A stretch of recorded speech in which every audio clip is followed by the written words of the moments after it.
Graça e paz, louvado seja o nome do Senhor. Como é bom e maravilhoso poder estar junto com os irmãos para podermos cultuar o nosso amado Deus.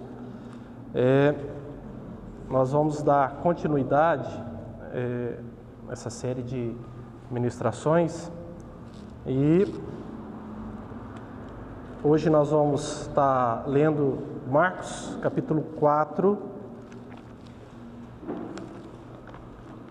versículo do 21 até o 34.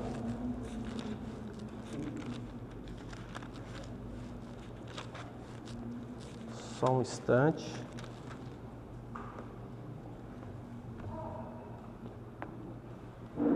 Podemos ler?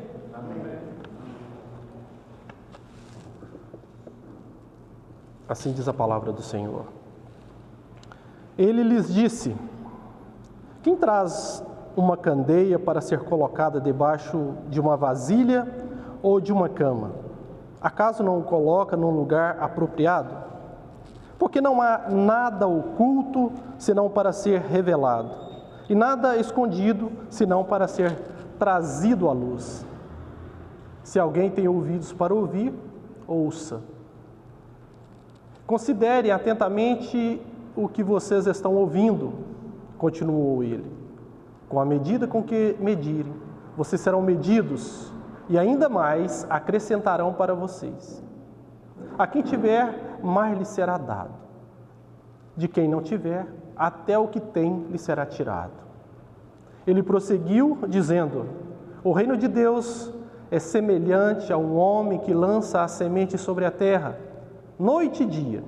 Estando ele dormindo ou acordado, a semente germina e cresce, embora ele não saiba como. A terra por si própria produz o grão. Primeiro o talo, depois a espiga e então o grão cheio na espiga. Logo que o grão fica maduro, o homem lhe passa a foice, porque chegou a colheita. Novamente, ele disse: com que compararemos o reino de Deus? Que parábola usaremos para descrevê-lo? É como um grão de mostarda, que é a menor semente que se planta na terra. No entanto, uma vez plantado, cresce e se torna uma das maiores plantas, com ramos tão grandes que as aves do céu podem abrigar-se à sua sombra. Com muitas parábolas semelhantes, Jesus lhe anunciava a palavra, tanto quanto podia receber. Não lhes dizia nada sem usar alguma parábola. Quando, porém, estava a sós com seus discípulos, explicava-lhes tudo. Louvado seja o nome do Senhor. Amém? Pode se assentar, meus irmãos.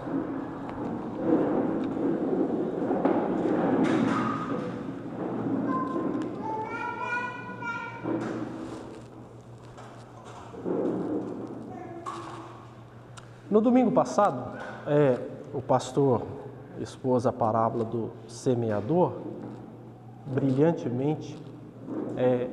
Bom seria se pudéssemos expor todo esse aglomerado de parábolas, para que os irmãos não perdessem o raciocínio de onde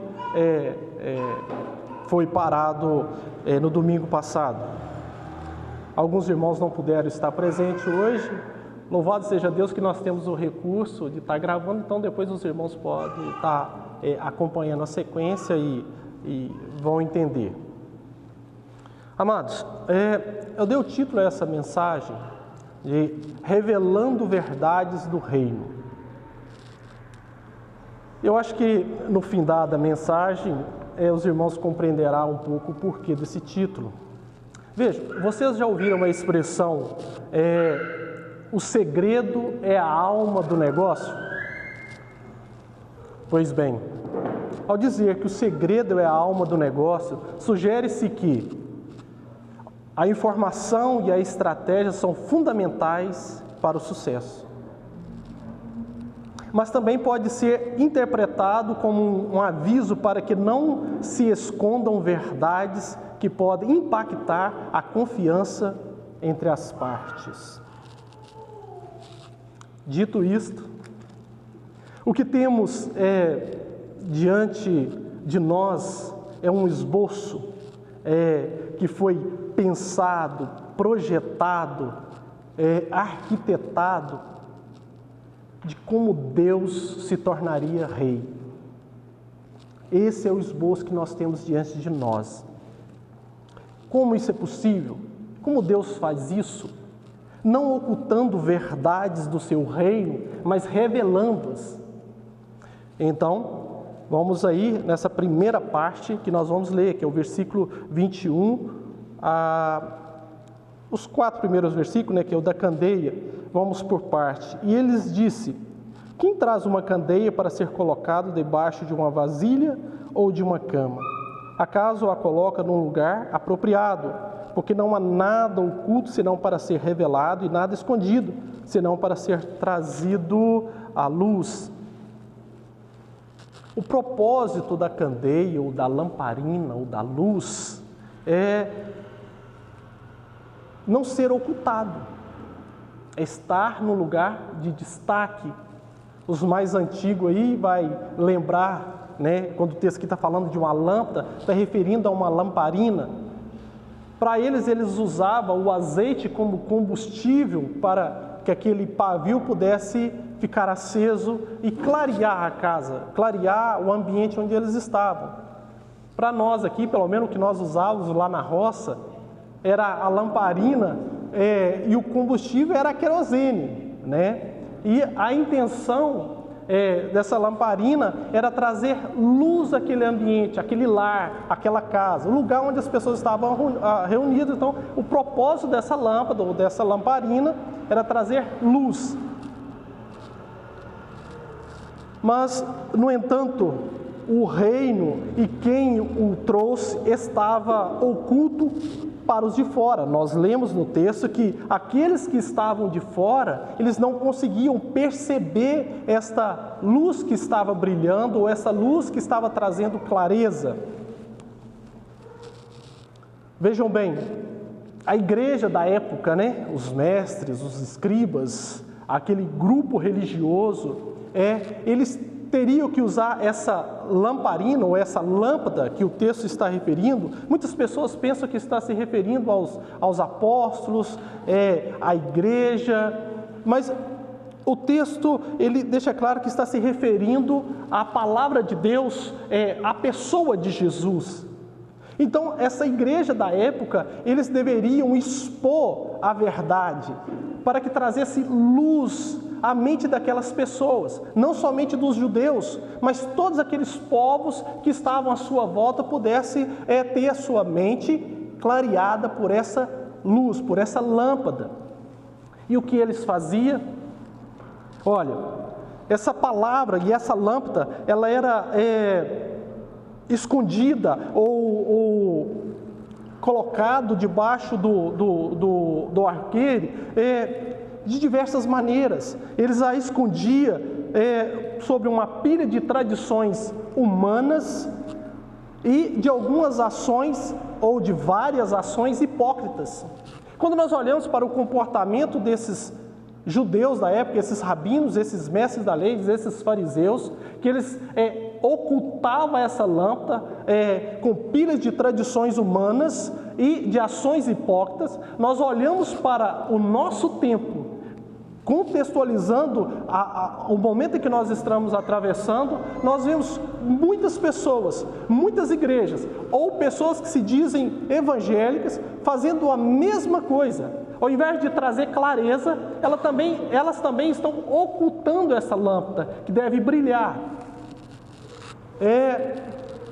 Nós vemos pessoas que elas anunciam que para você ser salvo, você precisa praticar boas obras. Se você for uma pessoa que praticar boas obras, você vai ser salvo. Nós temos uma outra galera que diz que somente 144 mil serão salvos.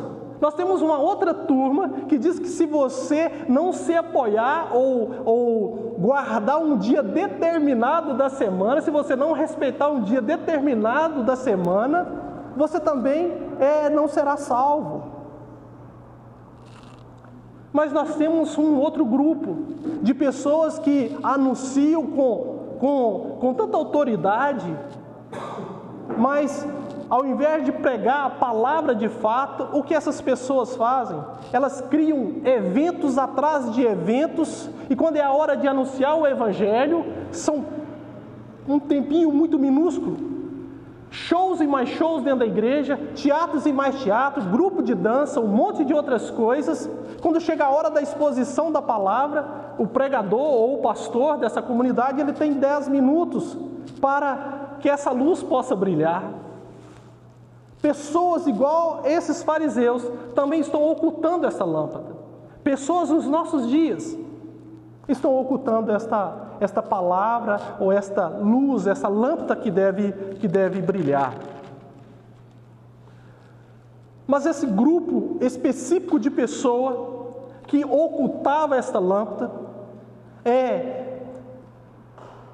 de uma maneira que não era proposital de esconder essa lâmpada. Eles faziam isso porque eles queriam status e poder, dominar sobre as pessoas, mas ainda assim, indiretamente, eles estavam cumprindo com o propósito de Deus. Era necessário que aquelas coisas acontecessem. Depois você pode olhar aí no livro de Marcos, no capítulo 8, verso 31, que era necessário que essas coisas acontecessem, que essa lâmpada fosse colocado, essas coisas deveriam ser acontecido para que a lâmpada pudesse ser colocado no velador. Era necessário que houvesse essa perseguição, que houvesse esse ocultamento por parte desses homens, por parte desses líderes, para que a lâmpada, que é a pessoa de Jesus, pudesse ser colocado num lugar de destaque, no velador, que é o local apropriado para que essa lâmpada, essa lamparina, deve ser colocada. Mas nós devemos tomar muito cuidado, eu e você, se nós também não estamos ocultando essa lâmpada, essa lamparina.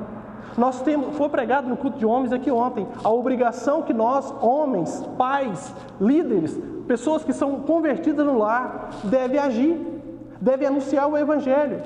Você tem a oportunidade de trazer clareza para a sua família. Você tem a oportunidade de pregar a palavra, de orar com seus filhos, com a sua esposa, com seus pais, com seus irmãos. E parece que a gente olha e parece que é só os outros que estão ocultando, quando na verdade nós também estamos fazendo parte desta turma que está ocultando a palavra ou a lâmpada. Devemos tomar muito cuidado. Vejam, aquilo que foi ordenado pelo Senhor, dito aos demônios que não falasse, que não divulgasse quem quem era essa lâmpada. Agora, nós podemos gritar para os 4 cantos, de cima das casas, que Jesus Cristo é o Senhor, que Jesus Cristo é o Filho de Deus, que um dia o Filho do Homem, ele voltará, e essa revelação, que agora ela é parcial, incompleta, ela vai se tornar clara, porque o Filho do Homem voltará. Nós aguardamos a sua volta. E quando ele voltar, o que é parcial se tornará claro como o dia. O que foi no início pensado por Deus, esse ocultamento pensado, projetado, agora não. Agora ele já foi colocado sobre o velador e ele trará luz e clareza para todos. Amém? Louvado seja o nome do Senhor. Os homens se enganam quando eles pensam que eles podem fazer as coisas aos escondidos, ao oculto, na escuridão. O Filho do Homem voltará em glória. E tudo isso que você, eu, fazemos em oculto, fazemos em secreto, se tornará claro, porque chegará diante da luz, da lâmpada verdadeira, que é Jesus Cristo. Tudo será exposto. Então, tome muito cuidado com os seus pensamentos, com as suas ações e que o que você tem feito em secreto e em oculto. Amém? Vamos ler o versículo 23 até o 25, por favor. Se alguém tem ouvidos para ouvir, ouça. Considere atentamente o que vocês estão ouvindo, continuou ele. Com a medida com que medirem, vocês serão medidos e ainda mais acrescentarão para vocês. A quem tiver, mais lhe será dado. De quem não tiver, até o que tem lhe será tirado. Vou inverter aqui para ficar melhor para eu manusear.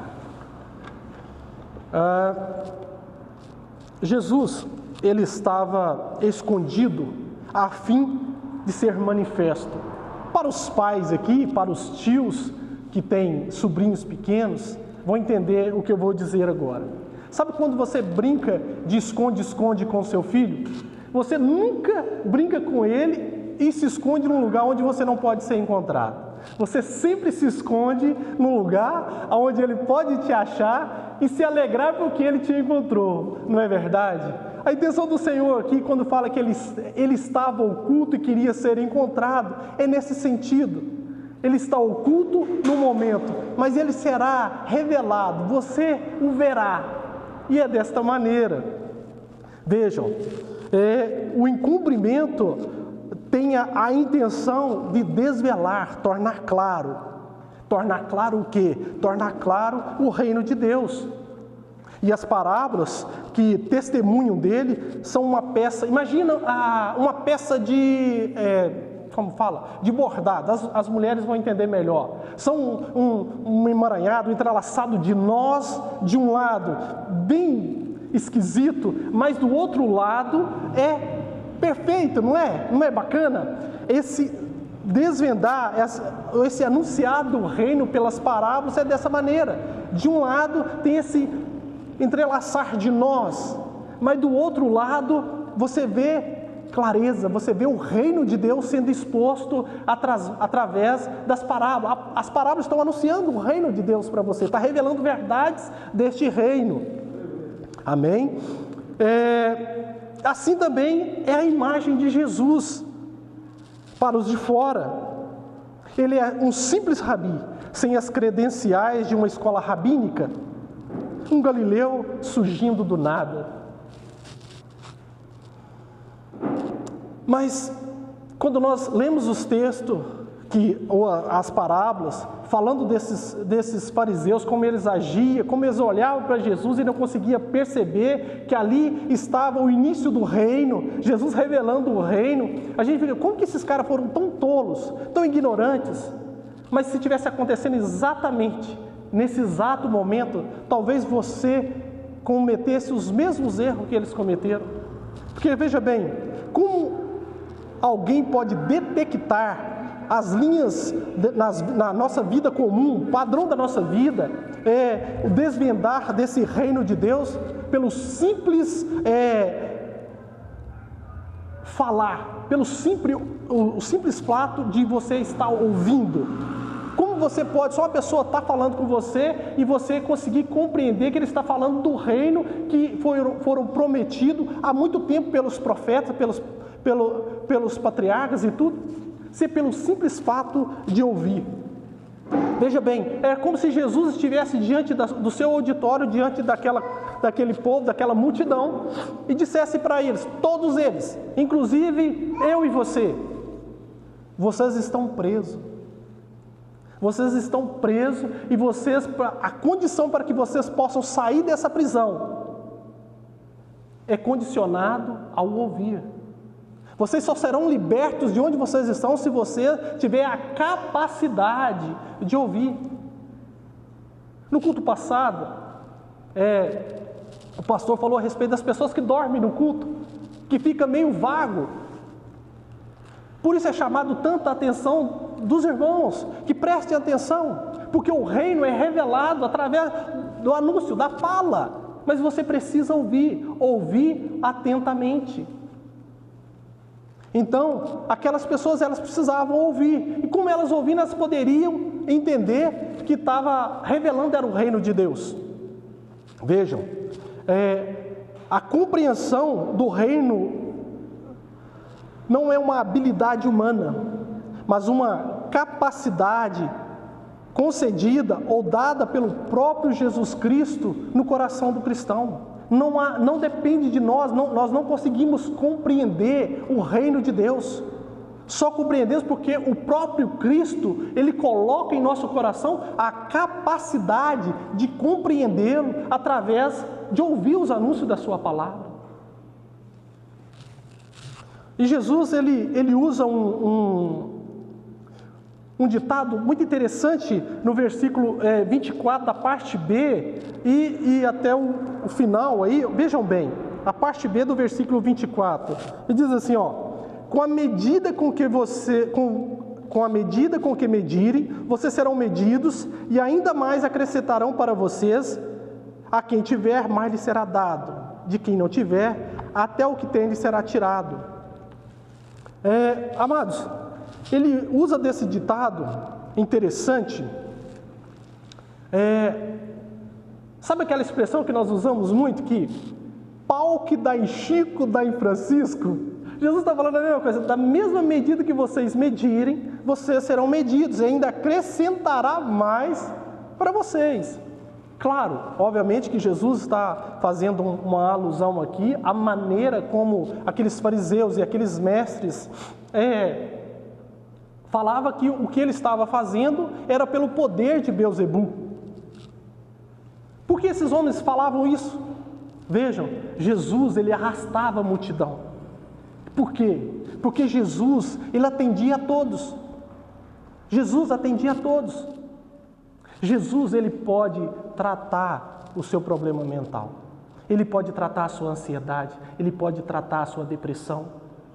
Ele pode tratar tudo. Jesus pode curar a sua enfermidade física.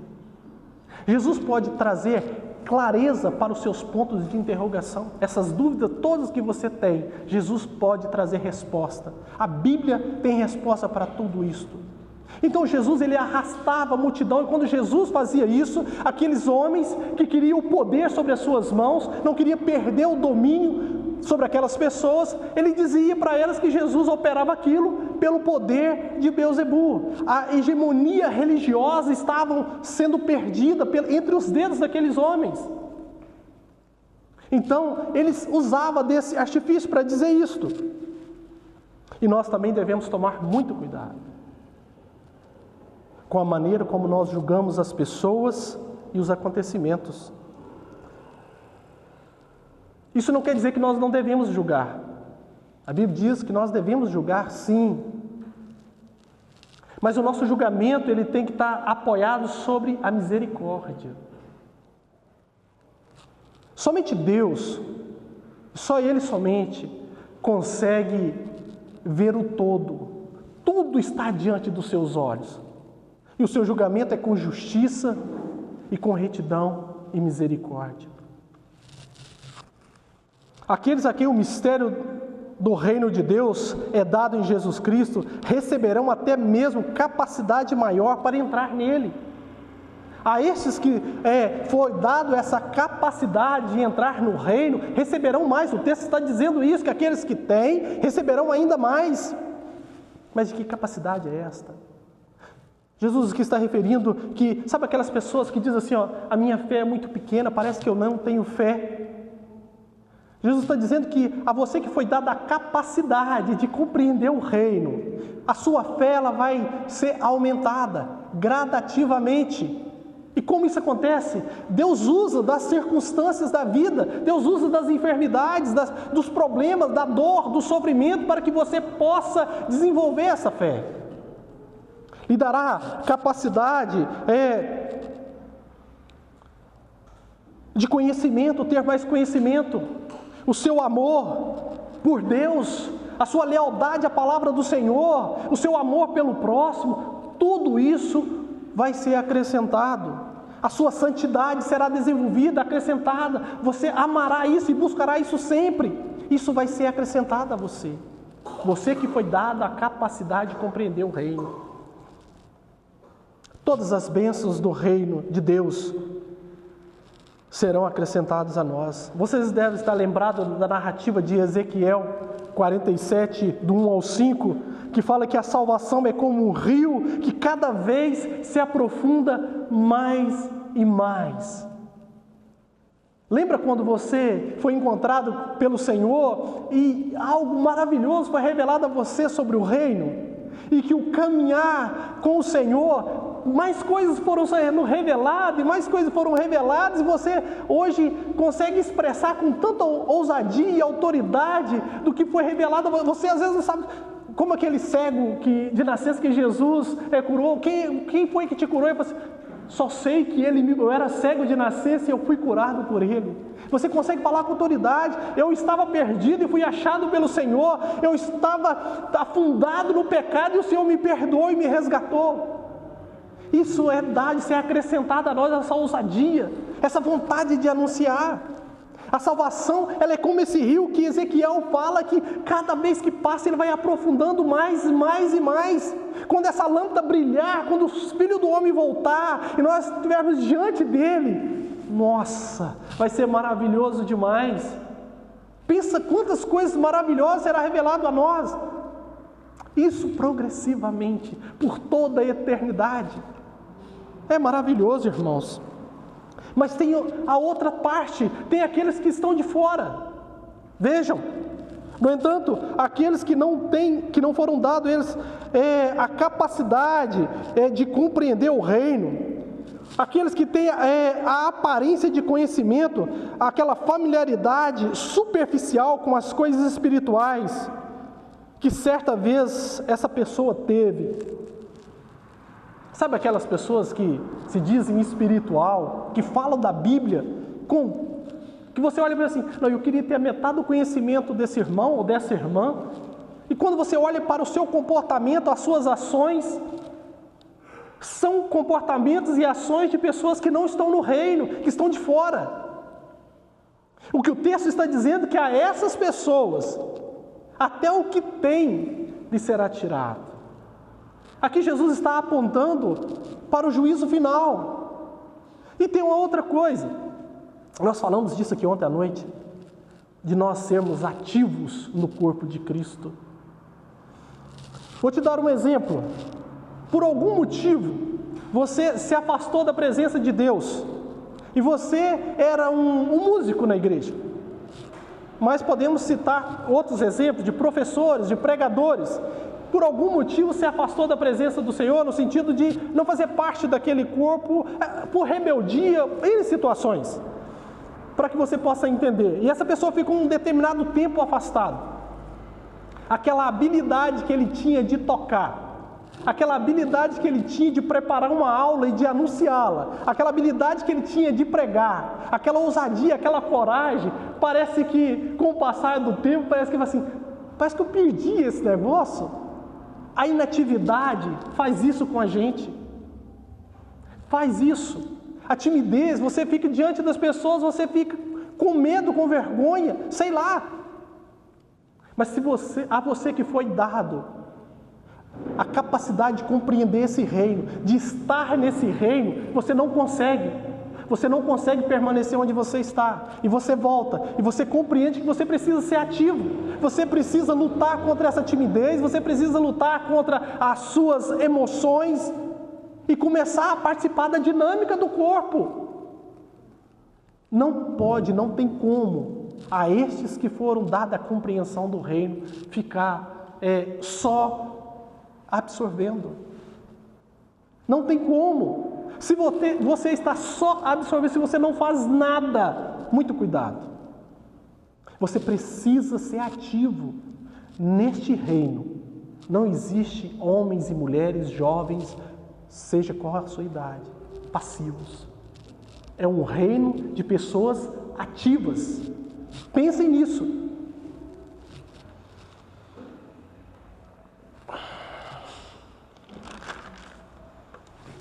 Amados, aqueles que falham em receber o mistério em Jesus, por sua vez descobrirão que até o que têm lhes serão tirados. Como eu disse, está apontando aqui para o juízo final. a volta de Cristo será um dia terrível, mas também será um dia glorioso e de muita alegria, de muito júbilo. De muita alegria, um dia muito aguardado para aqueles que fazem parte dos que estão dentro do reino, fazem parte do reino, mas para aqueles que estão de fora do reino, será um dia terrível. Essas pessoas, elas estão em escuridão, mas elas experimentarão ainda mais de escuridão maior. Por quê? Porque elas serão afastadas completamente da presença do Senhor. Ainda há uma ação de Deus nessa terra do Espírito Santo, e essas pessoas, mesmo sendo incrédulas, descrentes, elas ainda desfrutam dessa presença. Mas quando vier o grande dia, essas pessoas que estão em escuridão, elas experimentarão ainda mais de escuridão muito maior. Será algo muito mais tenebroso. O versículo 26 ao 29 nos diz assim, a parábola da semente. Ele prosseguiu dizendo: o reino de Deus é semelhante a um homem que lança a semente sobre a terra. Noite e dia, estando ele dormindo ou acordado, a semente germina e cresce, embora ele não saiba como. A terra por si próprio produz o grão, primeiro o talo, depois a espiga, e então o grão cheio na espiga. Logo que o grão fica maduro, o homem lhe passa a foice, porque chegou a colheita. Amados, não seria possível imaginar uma comparação mais banal. O reino de Deus deveria se assemelhar a algo grandioso e glorioso. A picos de montanhas cintilantes, pôres do sol vermelhos, a opulência de soberanos, a glória cobiçada de gladiadores. Mas Jesus é maravilhoso demais. Jesus é tremendo. Contudo, Jesus assemelha o reino de Deus a sementes. É como se ele mostrasse para nós um reino de ponta cabeça. Tudo é mostrado. Você imagina um reino desta maneira, mas quando ele apresenta a você, é totalmente contraditório àquilo que você acreditava que seria o reino. Ele assemelha a coisa tão pequena, uma semente. A semente contém em si mesma um poder de gerar e um processo ordenado de crescimento. Primeiro o talo, depois a espiga, e então o grão cheio na espiga, que se revela a parte de qualquer ação do fazendeiro.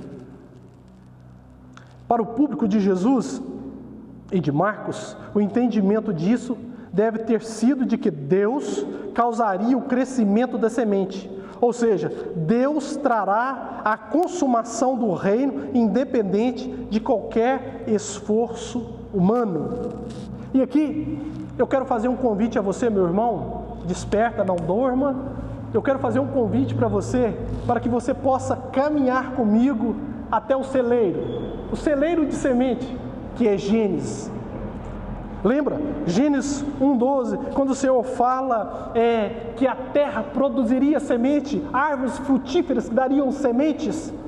A partir da terra, Deus criou o homem à sua imagem e semelhança, formou o homem da terra. O que Jesus está falando aqui, contando essa parábola, Jesus ele está dizendo que ele está criando uma nova humanidade.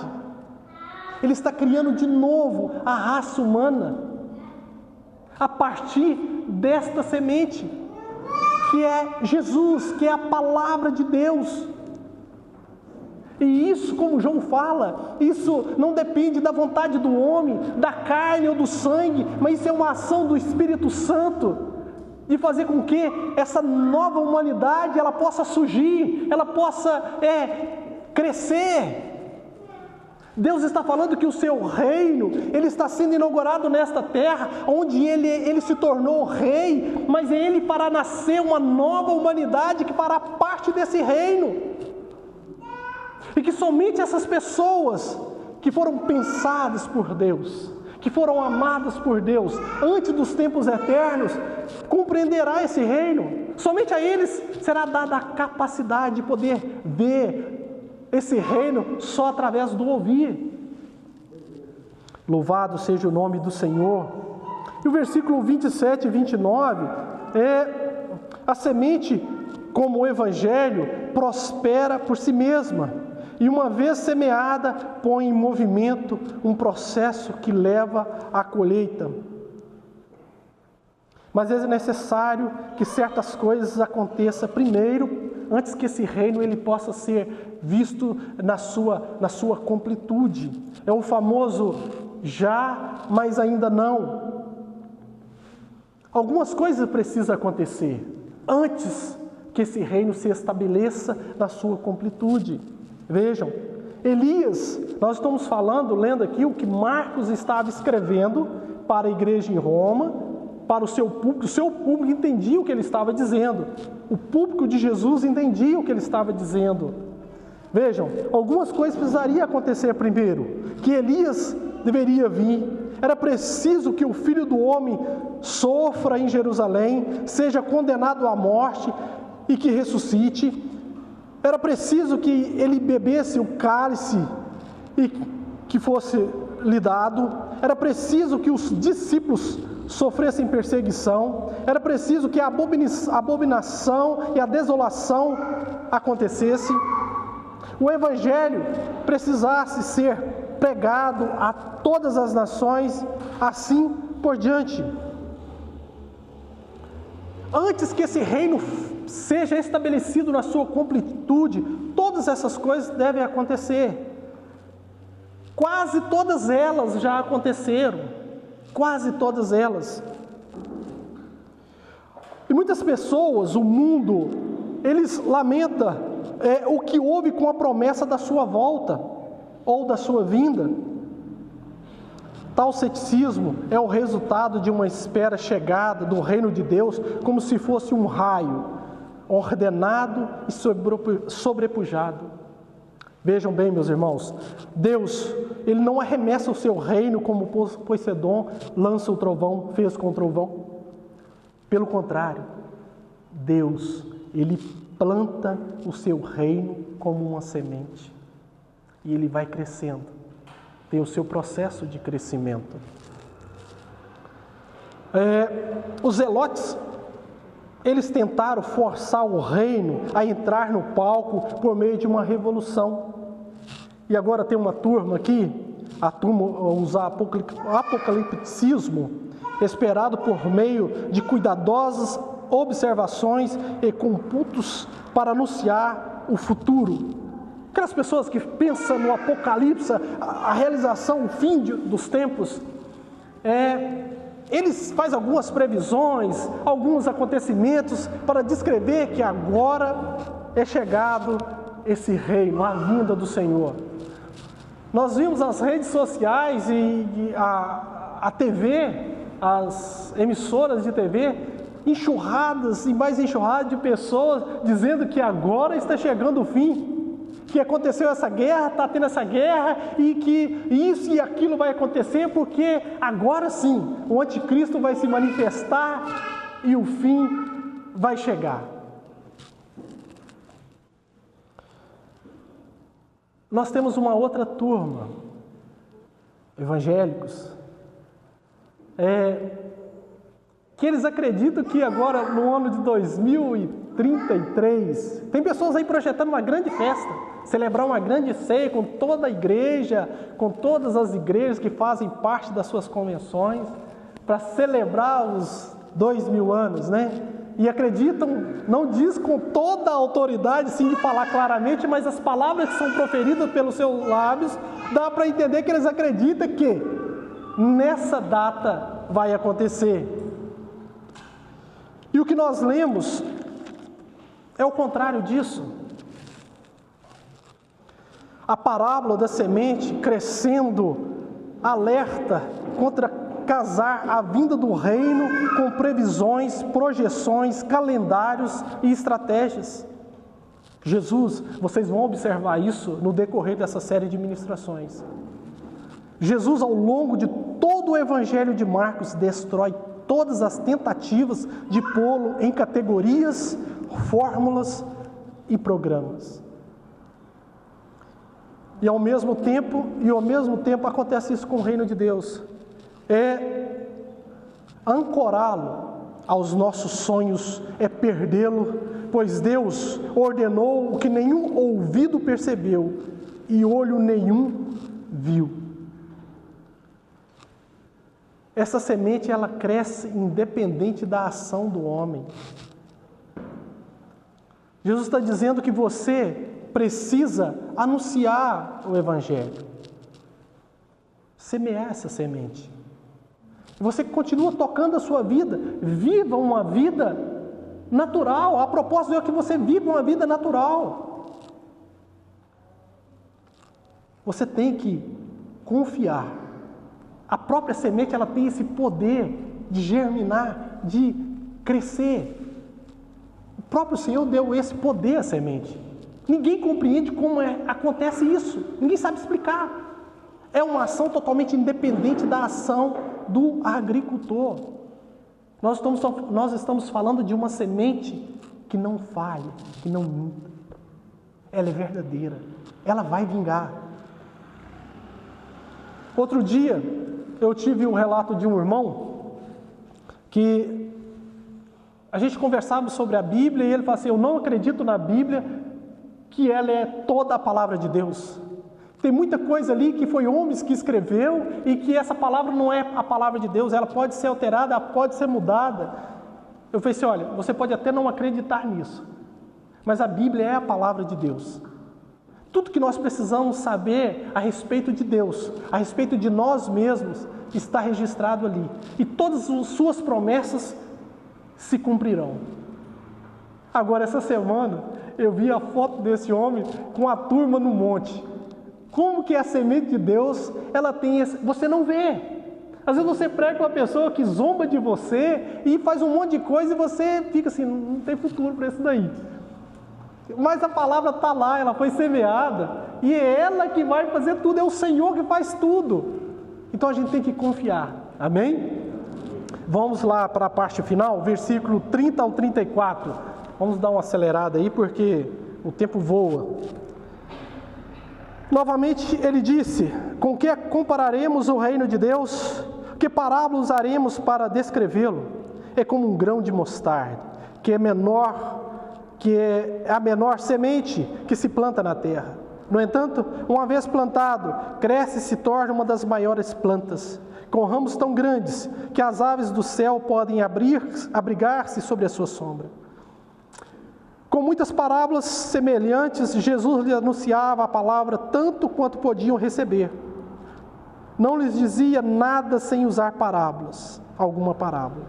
Quando, porém, estava a sós com os seus discípulos, explicava-lhes tudo.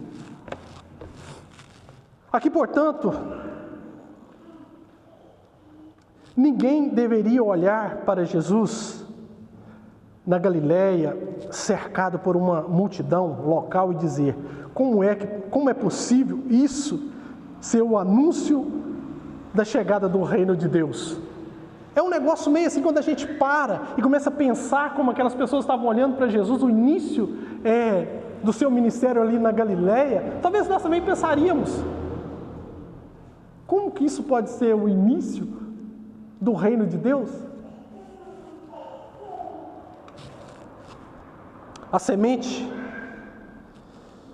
de mostarda é a menor no começo, mas no fim cresce e se torna um arbusto enorme.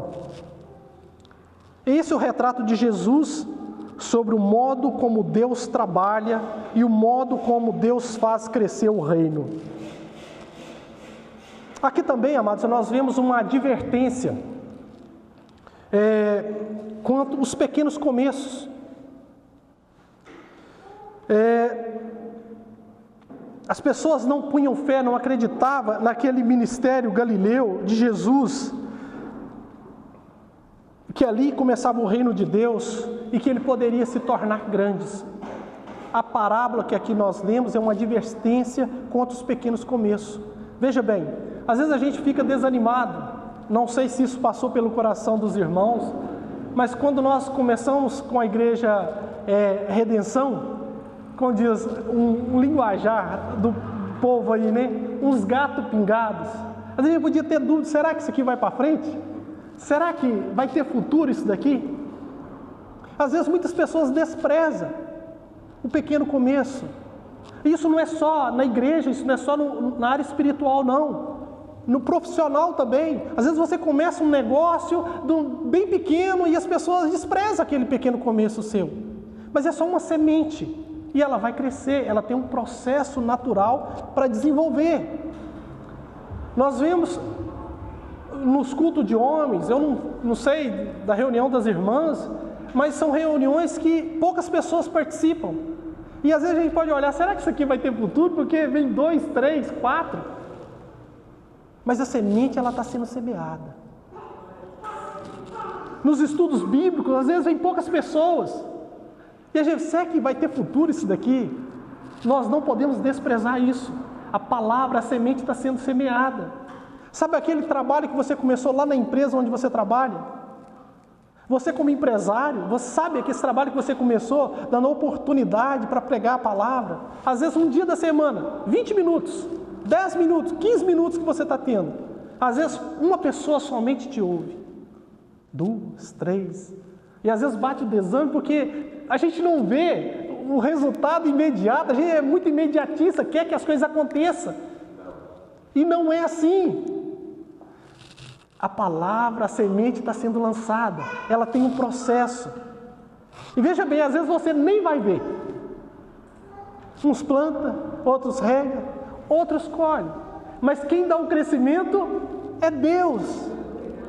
Nós não podemos desprezar. Às vezes tem pessoas que vêm aqui um culto somente, não voltou aqui mais, mas ouviu a palavra. Às vezes outra comunidade está desfrutando dos dons e talentos daquele irmão ou daquela irmã, que aquela palavra germinou e cresceu. Deus deu o crescimento. Amém? E ao final, ela será um reino melhor. No final de tudo isso, nós vamos ver que essa comunidade de fé será um reino monárquico, como aqueles mencionados na Escritura. Aqui vemos como será o final desse projeto arquitetado pelo Eterno. Os pássaros, nós lemos que os pássaros fazem seu ninho à sua sombra.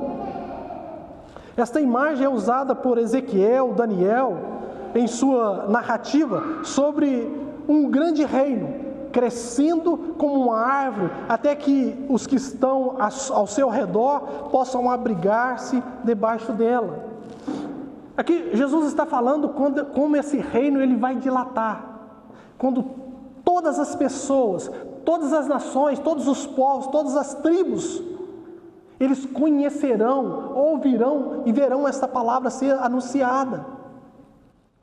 Lembram quando eu falei daquela galera que estão projetando a volta de Cristo, aguardando a sua volta? Pois bem, nós precisamos anunciar esse evangelho. Nós precisamos anunciar esse evangelho para que essas pessoas possam se aninhar, desfrutar, estar debaixo da sombra deste reino, dos cuidados deste reino, protegido por esse Deus que se tornou rei e governa sobre essa terra. Não se preocupe, Jesus está dizendo para essas pessoas. É como se ele estivesse dizendo assim: não se preocupe.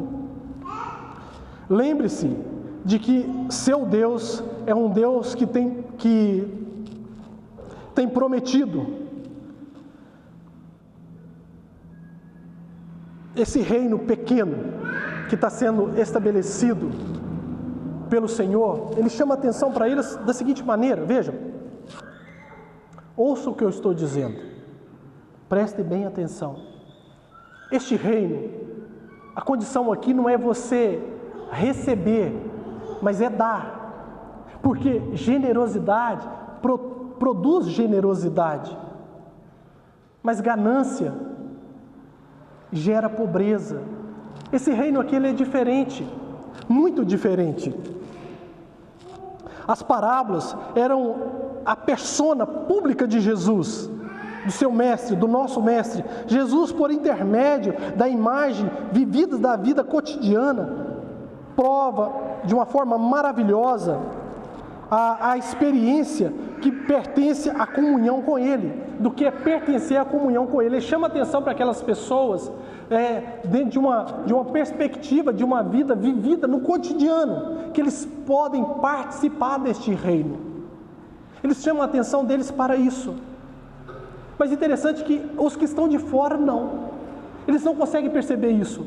Mas os que estão dentro do reino, que fazem parte desse reino, ele percebe. E o final da parábola diz assim, logo que o grão fica maduro, finalzinho, com muitas parábolas semelhantes, Jesus lhe anunciava a palavra, tanto quanto podiam receber. Não lhes dizia nada sem alguma parábola. Quando, porém, estava a sós com seus discípulos, explicava-lhes tudo. O reino de Deus, ele não é oculto dos que fazem parte dele. Mas a pergunta para você nesta manhã, o que o Senhor pergunta para nós nessa manhã é: de que lado você está? Você está do lado daqueles que estão do lado de dentro do reino? Ou daqueles que estão do lado de fora? A condição de estar nesse reino é ouvir. Quando a palavra é anunciada, essa voz que você ouve no exterior é a voz do pastor ou de um pregador aqui à frente pregando a palavra. Mas essa voz interior que você ouve é a voz do Espírito Santo. E se você consegue ouvir essa voz interior, isso é um bom sinal. É sinal que você faz parte desse rebanho. Porque Jesus fala que as suas ovelhas ouvem a sua voz e o seguem. Portanto, o meu convite nesta manhã é que você faça parte desse povo que está do lado de dentro, não do lado daqueles que está de fora.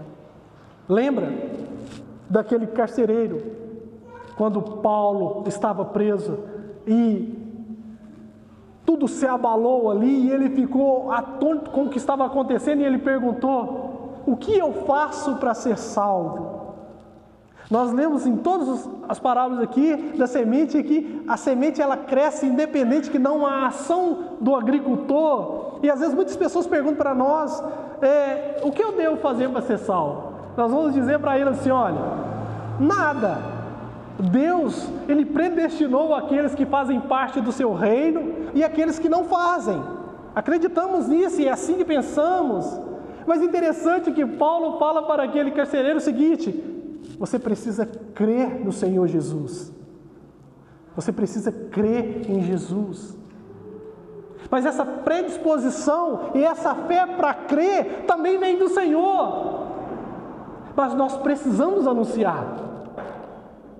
Para você crer, para as pessoas crerem em Jesus, elas precisam ouvir quem é esse Jesus, que estabeleceu o seu reino aqui na terra e que nos tornou participantes dele, nos gerou de novo através da sua palavra, de uma palavra incorruptível. Só fazemos parte desse reino porque em Cristo nós somos nova criatura. Isso não dependeu da minha vontade, da sua vontade, não dependeu da vontade do homem ou do sangue, mas unicamente de Jesus. Louvado seja Deus que você está do lado de dentro desse reino. Porque se você não estiver, coisas terríveis irão acontecer. E queira Deus que você não esteja do lado de fora, esteja do lado de dentro, porque a estes, coisas maravilhosas serão reveladas. Estaremos um dia diante do nosso Rei, do nosso Deus, e coisas maravilhosas nos acontecerá. Amém? Fique de pé, irmãos, vamos orar.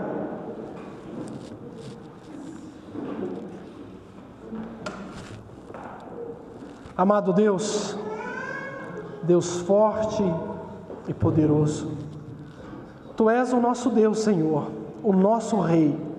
É o Senhor que governa sobre tudo e sobre todos. Pai, nós te amamos, Senhor, e amamos que o Senhor governe sobre nós. É o Senhor, é a Tua palavra, Senhor, que tem direcionado a nossa vida. É sobre a Tua palavra, que é uma rocha inabalável, que nós temos sustentado os nossos passos. É sobre a Tua bendita palavra, Senhor, que nós temos encontrado refrigério para a nossa alma. O alimento que nós necessitamos dia após dia. É a Tua palavra que nos sustenta.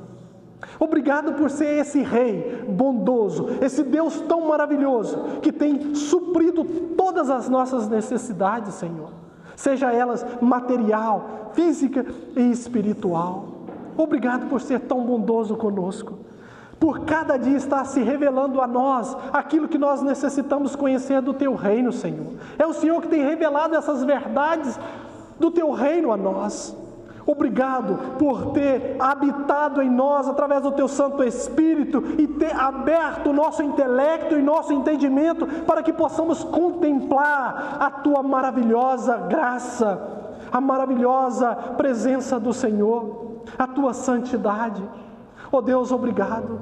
Deus, eu quero Te agradecer por esta igreja, a igreja do Senhor que foi erguida pelo Senhor sobre esta terra, pela vida dos meus irmãos que aqui hoje estão presentes, Senhor.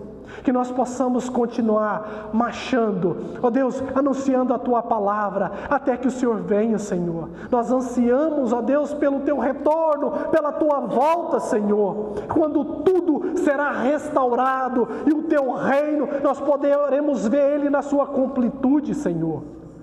Em nome de Jesus, ó Pai, nós cremos nisso, ó Deus, e obrigado por tudo que o Senhor tem feito. Louvado seja o Teu nome. Erga as Tuas mãos, meus irmãos.